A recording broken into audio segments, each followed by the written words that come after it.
Fusil à la main, Robert Maupin patrouille sa propriété à la frontière californienne avec le Mexique. Ici, ils ont coupé dans le grillage et ont rampé pour passer. J'ai réparé avec un morceau de plaque métallique. Séduit par l'idée d'un mur de béton à la frontière, ce fermier à la retraite assure qu'il votera Trump en novembre prochain.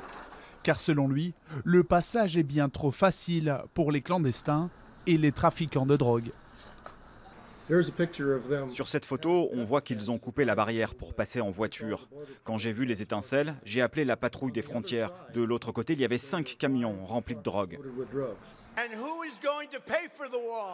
Des centaines de meetings depuis un an et autant de refrains pour la construction d'un mur à la frontière. Pourtant, pour de nombreux observateurs, ce mur n'est pas la réponse à l'immigration illégale. L'immigration illégale venant du Mexique se rapproche de son plus bas niveau depuis 15 ans. Dans l'ensemble, les arrestations d'immigrants non autorisés qui tentent de traverser la frontière représentent 1/5 du niveau le plus haut de l'année 2000. Dans ce petit parc entre San Diego aux États-Unis et Tijuana au Mexique, un grillage de 6 mètres de haut s'étend jusque dans le Pacifique. Ceux qui se sont expatriés aux États-Unis viennent ici discuter avec leurs proches. Certains vivent aux États-Unis malgré l'expiration de leur visa ou n'ont pas l'autorisation de quitter le territoire américain.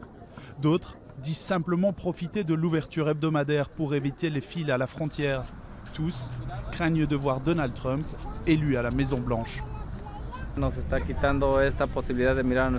Il nous enlèverait la possibilité de voir notre famille. S'il construit un mur de béton, on ne pourrait plus venir se voir. Un mur ne va rien changer parce que si des gens veulent chercher une meilleure vie, ils vont se donner tous les moyens pour y arriver.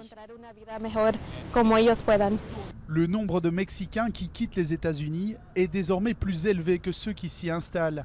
Mais en ciblant les Mexicains dans ses discours, Donald Trump s'est sans doute aliéné une grande partie des électeurs hispaniques, l'une des communautés les plus importantes des États-Unis.